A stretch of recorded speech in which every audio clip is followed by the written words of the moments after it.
Olá, seja muito bem-vindo. Continuamos com os relatos do livro psicografado Cartas de uma Morta. Deixaremos o link nos comentários para que você possa ver na sequência correta.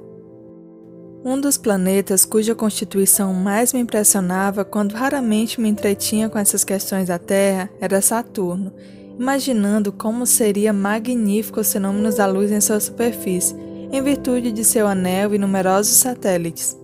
Revelando essas preocupações ao espírito benévolo que prosseguia dispensando-me carinhosa proteção, concedeu-me o seu valioso auxílio para que eu pudesse excursionar aquele orbe distante. Bastou que fixássemos em nossa mente semelhante desejo para que me visse ao lado de um boníssimo companheiro, envolto em atmosfera diferente da que me era habitual nas adjacências da Terra.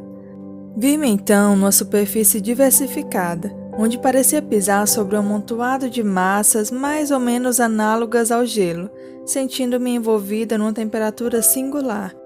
Avistei muito distante, como um novelo de luz levemente azulada, o Sol. Todavia, só pude saber que se tratava desse astro porque me disse o esclarecido mentor e devotado guia. Tal era a diferença que eu constatava. A luz se espalhava por todas as coisas, mas o seu calor era menor, dando-me a impressão de frescura e amenidade, arrancando do cenário majestoso que eu presenciava tonalidades de um rosa pálido e de um azul indefinível. Vi depois várias habitações de estilo gracioso, onde predominavam grandes colunatas artisticamente dispostas, decoradas com substância para mim desconhecida, que mudava de cor em lindíssimas nuances ao reflexo da luz solar. Uma vegetação estranha coalhava o solo branco, às vezes brilhante. A clorofila, porém, que se conhece no planeta terráqueo, devia estar substituída por outro elemento, porque todas as folhagens e ramarias eram azuladas. Contudo, os espécimes de flores que eu tinha sob as vistas eram de coloridos variados, apresentando as mais singulares tonalidades quando refletiam a luz circunstantes.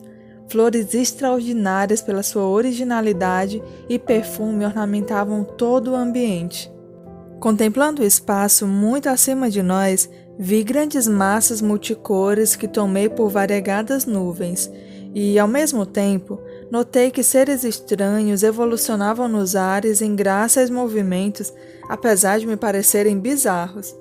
Nada tinham em comum com os tipos da humanidade terrena, afigurando-se-me extraordinariamente feios com a sua organização animalesca, com suas membranas à guisa de asas tão estranhas para mim, as quais lhe facultavam o poder de volitar à vontade.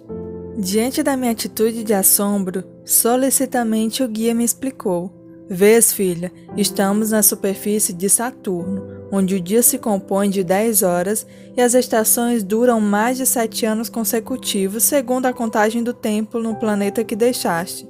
Aqui a situação climatérica é eminentemente benéfica em razão do equilíbrio da variação do eixo de inclinação, propiciando aos habitantes desse venturoso planeta elementos de duradoura saúde. O Sol aqui apresenta novos aspectos, porquanto sua luz, em combinação com os elementos atmosféricos, caracteriza-se por composições que desconheces, e essa claridade eterna e suave que te provoca admiração é conservada em suas vibrações pelos numerosos satélites que a refletem, multiplicando os raios luminosos e caloríficos. Aqui ainda existe o Colégio Sacratíssimo da Família, que se reúne sob os imperativos das afinidades naturais. Chegados a certa idade, os saturninos ouvem os espíritos, os seus irmãos das outras esferas do sistema, existindo entre eles a mais poderosa mediunidade generalizada. Conhecem todas as combinações fluídicas requeridas ao seu bem-estar, e a eletricidade e a mecânica não têm para eles segredos, sabendo utilizar-lhes as forças com plena consciência das suas possibilidades. Também estão a par do que ocorre nos outros mundos, e todo habitante de Saturno pode calcular com precisão matemática de um momento para outro a posição dos satélites dos outros planetas, respondendo com acerto qualquer dúvida nesse sentido. Conhecem a história e os fenômenos dos planetas que lhes são familiares e sabem medir a paralaxe das estrelas mais próximas, conservando uma vasta ciência das coisas dos céus. Entre eles, a justiça e a verdade não são um mito, e há muito tempo a ciência está reunida à fé. Não amontoam as riquezas que resplendem no solo em que pisam, no qual se conservam matérias preciosíssimas, as quais somente são retiradas para a ornamentação de seus lares e dos templos da sabedoria, onde se verificam prodigiosas manifestações da onipotência divina. A simplificação da existência, por meio das aplicações do seu extraordinário engenho e de suas nobilíssimas concepções acerca das finalidades da vida, minorou-lhes as fadigas e os trabalhos, que aqui não precisam ser tão intensos.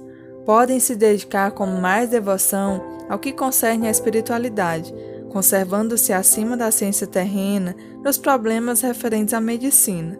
As moléstias incuráveis entre eles são desconhecidas e sagradas instituições recebem os que se avizinham da transição que denominais morte na terra. Para eles, a morte não existe, porque estão cientes de tudo que ocorre ao espírito liberto. Não são, contudo, seres perfeitos como talvez presumas, são ainda falíveis, mas o que te procuro demonstrar é sua incontestável superioridade em relação à terra. Vendo grandes nuvens multicores que esvaçavam no firmamento, expressei minha admiração ao companheiro zeloso que me esclareceu.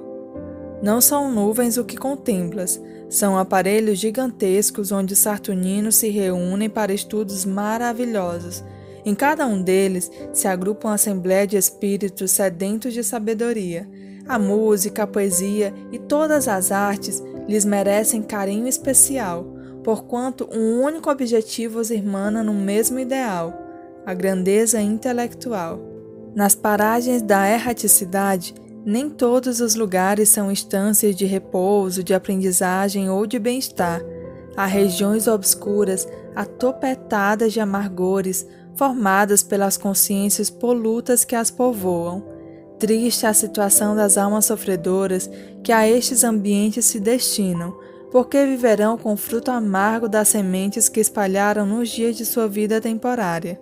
Nesse instante, reparei que o dia se findava no hemisfério em que nos achávamos, desaparecendo o globo azulado e longínquo do sol nos horizontes desse mundo prodigioso. Seu brilho esmaecia, e quando o reflexo cerúleo se observava em todas as coisas, um cenário esplendoroso e inenarrável descerrou-se a meu olhar atônito. Nas imensidades do éter, acendeu-se o lampadário maravilhoso. Afigurava-se uma auréola de chamas lindamente coloridas. Coroava esse orbe encantado em meio às luas fulgurantes que me pareciam vitórias régias resplandecendo no mar de suavíssimas claridades.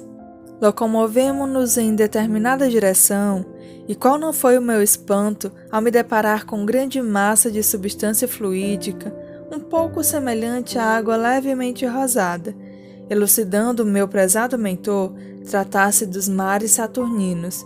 Enquanto apreciava as fontes encantadas e os lagos róseos como se fossem cravados em geleiras alvíssimas, observei um quadro indescritível.